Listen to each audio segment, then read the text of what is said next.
Ignition sequence start. 6, 5, 4, 3, 2, 1, 0. Liftoff. We have a liftoff.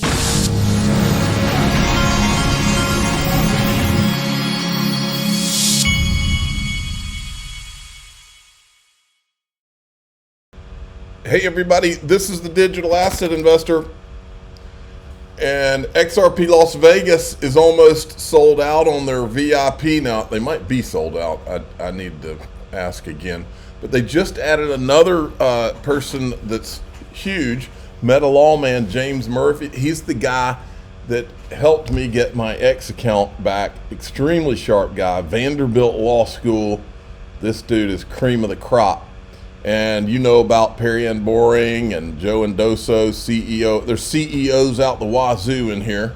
Perry and Boring, Chris Giancarlo, the co-founder of the Digital Dollar Project, David Schwartz, CTO of Ripple, Simon McLaughlin, CEO of Uphold, Kevin Maloney, CEO of iTrustCapital, Eleanor Terrett from Fox Business, Ray Fuentes from Link2, Jeremy Hogan, Legal Briefs, Robin O'Connell, CEO, Enterprise Uphold, Nancy Beaton, Chief Revenue Marketing Officer at Uphold.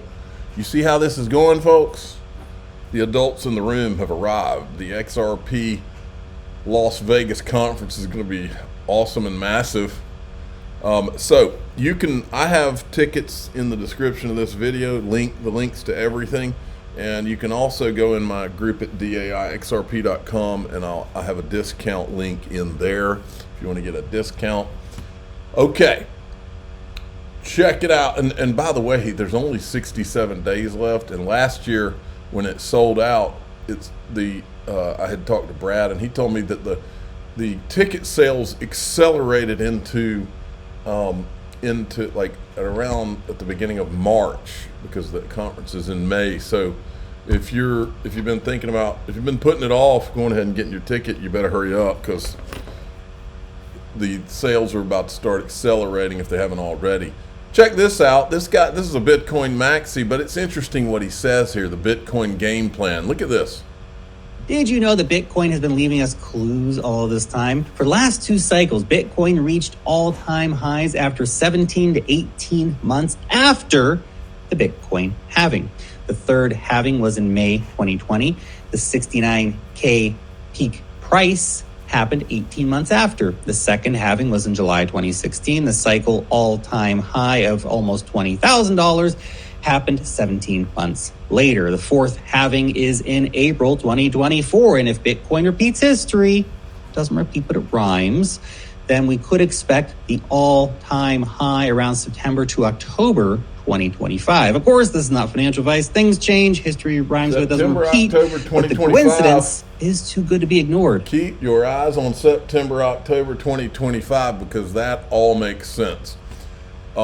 And that's for Bitcoin, and the alts typically follow, folks. Now check this out. John Deaton is on the campaign trail. He was happy to stop by the Massachusetts. This is GOP of Massachusetts, and here he is talking to a group of people there at the Massachusetts GOP.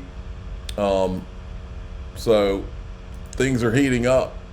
I think and I also went and I found here's a video of John Deaton being interviewed. The news media up there towards Boston is starting to pick this up too, and I took the liberty of adding a video of Senator Warren onto the end of this. Election headquarters tracking this year's race for U.S. Senate in Massachusetts. Today, lawyer John Deaton announced he has moved from Rhode Island to the Bay State in order to be the Republican Senate nominee against incumbent Democrat Elizabeth Warren this fall. Deaton, who'd been living in Barrington, took aim at Warren in his campaign launch video.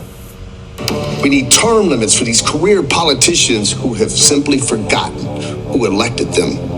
Elizabeth Warren, well, she promised to be a champion for those in need. Instead, she gives lectures and plays politics and gets nothing done for Massachusetts. Senator Warren was first elected in 2010. A spokesperson for Warren tells 12 News she is, quote, taking nothing for granted and has a strong record of delivering for working families. There's Elizabeth Warren getting off her private jet. probably private jet charter. I don't think she's wealthy enough to have a private jet yet, but she's getting close. Another few years in Congress, and I'm sure she'll get there. The anti-crypto chickens are coming home to roost. Elizabeth Warren is vulnerable to challenger John Deaton, readers say. This is from Boston.com, folks. Here's why. So they're already thinking Warren could be in trouble. And then here was one of her class warfare tweets. And so I just wanted to make sure I pointed out, she has a net worth of around $80 million. And here's how her net worth has grown. Really, it accelerated like crazy once she got into Congress. Her net worth really went into overdrive. If you want to donate to John Deaton, if you're in the United States, go to johndeaton4senate.com. I've already donated. If you're not in the United States, you won't be able to donate, but you can go to amazon.com and buy John Deaton's book, Food Stamp Warrior, and he's self-funding so that you're indirectly helping him. It's pretty direct. You're helping him to be able to run his own campaign against her. Now, check this out. Molly Elmore, a couple of them were filming in California for the Fruition Films XRP Unleashed documentary.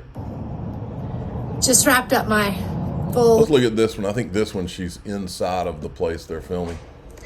Good morning. We are back here for day 2 of filming, or at least my day 2 of filming for XRP Unleashed.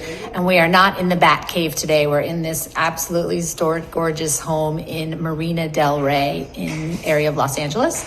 And we've got Lewis here with me again today. We have a smaller crew because this home that's being rented for the filming has a maximum occupancy rule. So we have a leaner team today, but it's still absolutely stunning. I'm just kind of showing you the place here. We got the crew down there setting up. I'm not exactly sure where I'm going to be filming. I think by one of these cool paintings in this piano, to be honest. Let me show you that over there.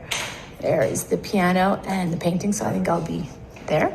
And we've covered so many topics. So this is obviously about XRP, but yesterday I talked about the Triffin dilemma and world reserve currencies and sovereign debt crises. So this is a very broad documentary that's covering many aspects of the changes to our financial system. Not only the issues with sort of XRP and the SEC and the Ripple lawsuit, but the more macro viewpoint about, what's coming.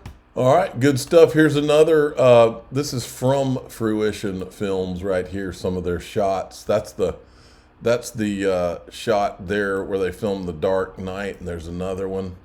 Pretty darn cool. These guys are professionals. And here's another little video.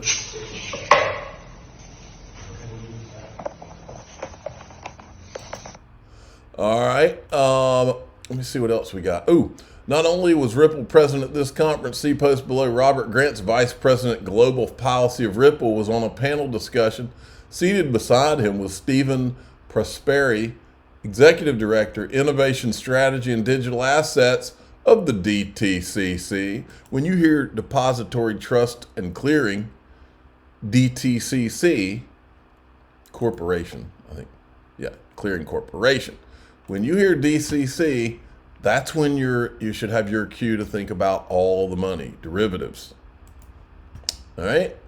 Okay. And then there was this, a whale alert, 400 million XRP worth $217.5 million unlocked from escrow at Ripple. These are always interesting. I saw this tweet the other day and it reminded me of something. This is Tim Cook. He says, thinking of my friend Steve on his birthday, the lives he touched, the vision he shared, and the profound impact he had on our world. A quote from Steve Jobs, "We're here to put a dent in the universe. Otherwise, why else even be here?" Dent in the universe. That's what Naveen Gupta, formerly of Ripple, said about what Ripple was here to do. They were either going to put a dent in the universe or they were just going to go away. And they have not just gone away. Now, I saw this tweet. This is a tweet from Ripple back January 2018, right about the time that XRP was hitting its all-time high. And Ripple tweeted this out. XRP was the best performing asset in 2017. And then this article says, Bitcoin may be king, but Ripple dark horse in crypto race. Folks, this right here, you are literally looking at why all of the things were put in motion to try to stop Ripple and stop XRP, including the SEC lawsuit, including ETHgate, all the stuff. This is the reason right here.